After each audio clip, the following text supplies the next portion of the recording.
코스피가요, 25일 사상 처음으로 6,000선을 뚫었습니다. 장중에는 6,100선까지 단숨에 올라갔다고 하죠. 지난달 22일에 장중 5,000선을 넘긴 지 한 달 남짓인데요. 그 사이에 1,000포인트를 더 올린 겁니다. 이 속도는요, 익숙하다기보다 솔직히 좀 낯설게 느껴지죠? 오늘은 이 6,000피 랠리를요, 누가 밀었고, 무엇이 받쳤고, 어디가 불안한지까지 한 번의 흐름으로 정리해 볼게요. 오늘 코스피는요, 전장 대비 53포인트 정도 오른 6,022선에서 출발하면서 개장과 동시에 6,000피를 달성했습니다. 같은 시각 코스닥도요, 1,170선대에서 출발하면서 같이 올라왔고요. 지수는 결국 큰 종목이 끌어올리는 구조잖아요. 오늘은 특히요, 삼성전자랑 SK 하이닉스가 같이 오르면서 중심을 잡았고, 현대차, LG 에너지 솔루션, SK 스퀘어 같은 시총 상위주들도 줄줄이 상승 흐름이 붙었다는 거예요. 그래서 시장에서는 이번 흐름을 그냥 분위기만으로 설명하긴 어렵다는 말이 붙습니다. 첫 번째 동력은요, 간밤 뉴욕 증시가 3대 지수 반등으로 마감하면서 리스크 자산 쪽 심리가 다시 살아난 영향이 컸다고 해요. 두 번째는요, 아시아 시장 전체가 같이 달렸다는 점입니다. 일본 니케이, 대만 지수도 동반 강세로 언급되죠. 즉, 한국만의 단독 랠리라기보다 리스크온 분위기가 아시아로 같이 번진 하루였다는 해석이 가능합니다. 세 번째는요, 국내 쪽으로 고유의 상방 요인이 시장 안에서 계속 얘기된다는 겁니다.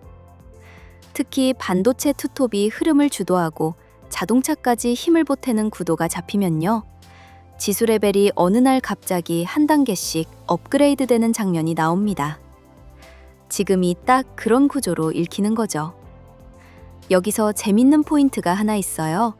오늘은 외국인이 1조 원 이상 순매도했는데도요, 개인과 기관이 그 물량을 받아내면서 지수가 올라갔다는 겁니다.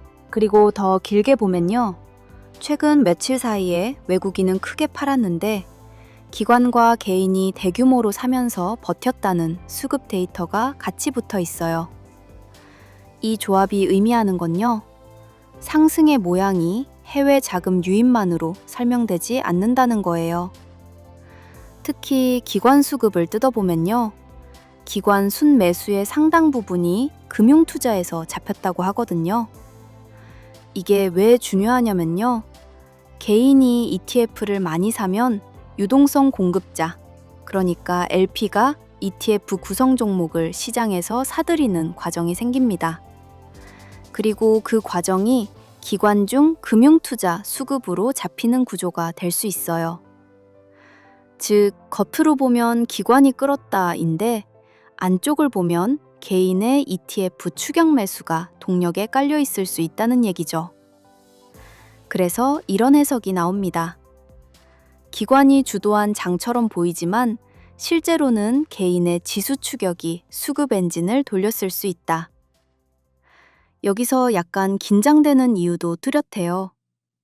추격이 강해질수록 되돌림이 나올 때도 속도가 빨라질 수 있거든요. 6,000선, 6,100선까지 가면요. 사람들이 꼭 묻는 질문이 하나 있습니다. 이게 유동성 기대만으로 가능한가? 아니면 진짜 이익이 받치나? 결국 이 문제로 돌아옵니다. 여기서 나온 얘기가요, 코스피 상장사 순이익 전망치가 2달 사이 크게 상향됐다는 겁니다. 그리고 그 상향분 대부분이 반도체에서 나왔다는 분석이 붙어요. 그러니까 시장 논리는 이렇게 흘러갑니다. AI 인프라 투자 확대로 HBM 중심의 메모리 수요가 구조적으로 늘고요. 단가와 출하량이 같이 개선되는 국면이 이어지면요, 지수 전체의 이익 체력이 한 번에 올라가면서 실적이 지수를 끌어올리는 장이 된다는 거예요. 이건요, 단기 테마가 아니라 이익 추정치가 지수 밑바닥을 밀어올리는 프레임이죠. 밸류에이션 얘기도 같이 붙습니다. 선행 PER이 최근 10배 수준을 회복했다는 말이 나오고요. 글로벌 주요 증시 대비 아직 할인 구간이라는 시각도 따라옵니다. 다만 이건요, 시장이 납득하는 이야기이고 앞으로 숫자로 검증되는 과정이 남아 있습니다. 즉, 지금은 서사가 이익을 끌고 가는 구간이고요. 다음은 이익이 서사를 따라잡아야 하는 구간으로 넘어갑니다. 그리고 이렇게 빠르게 오르면요, 좋은 면만 있는 건 아닙니다. 첫째, 단기 급등 부담입니다. 너무 빨리 오르면 작은 변수에도 흔들리기 쉬워져요. 둘째, 반도체 쏠림입니다. AI 투자 사이클이 둔화되거나 메모리 가격이 조정받으면 지수 전체 변동성이 갑자기 커질 수 있습니다. 지금처럼 이익 상향의 대부분이 한 업종에 몰리면요, 강할 때는 강한데 흔들릴 때도 같이 흔들리기 쉽죠. 셋째, 레버리지와 외부 변수입니다. 급등 구간에 레버리지가 늘면 되돌림도 커질 수 있고요. 미국 통화정책 불확실성, 지정학 리스크 같은 변수가 겹치면 속도가 한 번에 꺾일 수 있습니다. 넷째, 자산 격차 이슈도 같이 따라옵니다. 주가 상승은 소비 여력과 기업 투자 여건에 긍정적으로 작용할 수 있지만 그 효과가 주식 보유 계층에 집중되면 격차가 더 벌어질 수 있다는 우려가 나오죠. 이건 시장의 속도가 빨라질수록 정치, 정책 변수로 다시 돌아올 수 있는 포인트입니다. 오늘 장면을 한 문장으로 묶으면요. 지수는 기록을 썼고, 동력은 반도체와 수급이었고, 숙제는 과열과 쏠림입니다. 체크 포인트는 4가지로 잡으면 좋습니다. 첫째, 외국인 매도가 이어져도 개인, 기관의 흡수력이 유지되는지요. 둘째, ETF 추격 매수가 더 강해지는지 아니면 둔화되는지요. 여기서 속도가 꺾이면 체감 온도도 빠르게 내려갈 수 있습니다. 셋째, 반도체 이익 전망 상향이 실제로 실적으로 이어지는지요. 결국 실적 시즌이 검증 구간입니다. 넷째, 거래 대금이 늘어난 만큼 증권사들이 그걸 이익으로 전환하는지요. 시장이 활원이면 중개 수익과 운용 수익이 따라오는데 이게 숫자로 확인되면 랠리의 내구성이 달라질 수 있습니다. 6천선은요, 숫자 자체보다도 시장이 한국 증시를 다시 재평가한다는 신호로 읽히는데 의미가 있습니다. 그런데요, 이럴수록 더 차분해야 합니다. 지금은 기대가 앞서가는 구간이기 쉬워서요. 속도는 늘 강점이면서 동시에 약점이 됩니다. 다음 흐름은요, 이 랠리가 반도체에서 다른 업종으로 확산되는지 아니면 쏠림이 더 심해지면서 변동성이 커지는지 그 갈림길로 갈 가능성이 큽니다. 정리하면요, 6,000P는 시작이고 진짜 승부는 확산과 검증에서 갈릴 겁니다. 이렇게 오늘까지의 내용으로 막대한 자금이 시장 중심에서 우리가 알지 못하게 움직이고 있다는 걸 눈치채지 못하실 수 있어요. 제 영상의 취지는 어려운 주식 용어들을 섞어가며 그럴싸한 말로 포장해서 희망을 심어드리는 게 아닙니다. 보다 직관적으로 여러분들께 현실적인 시각을 보는 방식을 말씀드릴게요. 주식 공부가 어려운 걸까요? 그렇다고 쉽다고 볼 수도 없죠. 공부를 해서만 되는 주식 시장이었다면 내년에 초등학교 보낼 제 하나뿐인 아들은 학교 안 보내고 집에서 주식 공부만 시킬 겁니다. 여러분들이 겪는 고통 원인이 무엇일까요? 공부가 부족해서였을까요? 정보가 부족해서였을까요? 경험이 부족해서였을까요? 아닙니다. 여러분들의 매수 선택은 과감했고 잘된 선택이었습니다. 하지만 매도, 내가 공포에 겁에 질려 매도를 하기 원하던 큰 자금을 가지고 있는 기관 세력의 압력을 못 견뎌 손절을 해버린 순간에 기다렸단 듯 입을 벌리고 아주 맛있게 물량을 끌어모아 고점에 소화를 당한 겁니다. 혹은 이 기관 세력들이 물량을 고점에 소화하는 과정에서 고점에 물량을 받아버린 걸 수 있지요. 개인들은 진입한 종목의 뉴스를 알아보고 게시판의 민심도 확인하고 차트에 박자를 맞추다가 서서히 감정이 생겨 종목과 사랑에 빠지죠. 그래서 종목을 숫자, 데이터로만 보는 기관 세력과 박자를 맞출 수 없습니다. 이게 제 지난 9년간의 트레이딩의 결과입니다. 저라고 역대 하락장이라 손꼽는 코로나 하락장, 뱅크런 하락장, 다 수익 잘 보았을까요? 사이드카, 서킷 브레이커까지 걸리던 변동성 큰 시장에서 손실도 많이 보았지만 시장이 위태로우니 탈출할 길이 더욱 뚜렷하게 보이더군요. 그렇게 일어날 수 있었고 또렷하게 보았던 길을 여러분들도 볼 수 있는 방법. 더 이상 머리 아프게 공부하지 않고 이 기울어진 운동장을 뒤집을 단 하나의 무기를 공개하려고 합니다. 남들과 똑같이 기업 분석해라. 재무 분석하는 방법. 시황 정리해라. 시황 찾아보는 사이트. 거시경제를 봐라.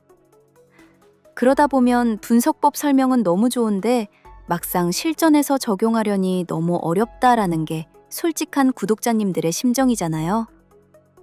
직장 다니고 애 키우기도 바쁜데 직접 차트 줄긋낼 여유가 있을까요? 저도 예전엔 그렇게 가르쳤습니다. 그게 맞았던 시기도 있었어요.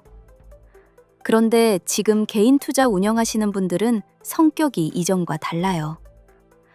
제 주변에서도 고전적인 방식을 고집하는 분들이 없는 만큼 AI 데이터에 의지하는 비중이 커지고 있는데요.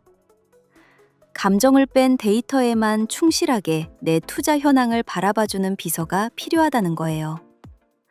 종목에 큰 자금이 들어온 상태인지 빠지고 있는 건지 아니면 빠지고 지금은 빈털터리인지 종목명만 입력하고 AI가 분석해둔 지표값을 이해만 하면 손실의 폭을 줄일 수 있습니다. 이제는 어느 데이터의 밑줄가, 지금 트렌드에 맞고 틀리고가 결과로 직결해 밑줄되는 시대입니다. 이것으로 저는 종목만 보는 것이 아닌 시장 전반의 유동현금도 보고 있으면서 손실률이 원금의 5%를 넘긴 적이 없고 빠른 대응을 계산적으로 할 수 있던 무기입니다. 이게 지난 제 데이터의 결정체이고 보시는 것처럼 그대로 종목명만 입력하면 되는 거라 시간이 없어 투자 분석이 힘드셨던 분들도 한 번에 해결되는 거예요. 주식 운용하시는 분들의 평균 연령이 높아지고 있어 아직까지 이러한 나침반도 없이 감으로 방향을 잡아 투자를 운영하는 분들이 많아요. 저희 구독자님들은 기관 세력에 당하지 않게 그 속임수까지 걸러내주는 AI를 기반으로 더 이상 종목의 사랑에 빠지지 않으셨으면 합니다. 이제는 데이터적으로 냉정하게 볼 수 있게 제가 드리는 안경을 쓰시면 됩니다. 일일이 정보를 찾아보던 시대에서 단어만 물어보면 그와 관련된 정보를 타임라인으로 정리까지 해주는 시대. 단어에서 시작되어 창작물로 이어지는 생산적인 시대. 나라는 자신을 데이터로 분석하는 알고리즘의 시대. AI가 우리 삶을 편하게 만들어준 시대인 만큼 투자 역시도 그에 맞춰야 합니다. 이런 도움을 드리는 것에 저는 멤버십 가입료도 유료 리딩 같은 금전 요구를 하지 않으니까요. 사칭, 사기를 꼭 주의해 주시고요. 여러분들로 이 채널이 사랑받고 성장할 수 있었으니 제가 이런 수익을 보는 방법, 무기를 숨겨두지 않고 공유해 드리려 합니다. 그러니 저희 채널 구독과 영상에 좋아요 한 번씩 꼭 부탁드리면서 제가 직접 쓰고 있는 AI 보조 지표를 받아보실 수 있는 방법만 정리해 드릴게요. 화면에 보이는 번호가 제 개인 번호입니다. 여기에 문자를 방법이라고 남겨주시면 됩니다. 그러면 제가 이렇게 사칭을 가담한 업체인지 한 분씩 꼼꼼히 구별할 거예요. 그리고 문자만 주시면 자료 못 받습니다. 보시는 영상 하단을 보면 댓글을 적을 수 있는 부분이 있어요. 거기에 연락 주신 번호 뒤 네 자리를 남겨주시면 제가 답글로 전달 완리라고 남겨드릴 거예요. 문자 주시고 댓글 적어주시면 신청은 끝이라는 거예요. 1분도 안 걸립니다. 그냥 따라만 하시면 됩니다. 여러분, 지금 시장은 무작정 버틴다고 돈 버는 시대가 지났습니다. 세상의 변화에 맞춰 우리도 무기를 바꿔야 합니다. 댓글 다는 거 1분도 안 걸립니다. 1분의 선택이 여러분의 2026년을 바꿀 수 있다는 거죠. 손실은 멈추고 원금 회복을 넘어 기계처럼 수익을 내는 진짜 투자를 경험해 보시길 바라겠습니다. 제가 직접 연락드리는 거기 때문에 늦어질 수 있으니 이 점만 양해 부탁드리겠습니다. 긴 영상 시청해 주셔서 감사합니다. 저는 다음 영상에서 더 강력한 정보로 찾아뵙겠습니다. 감사합니다.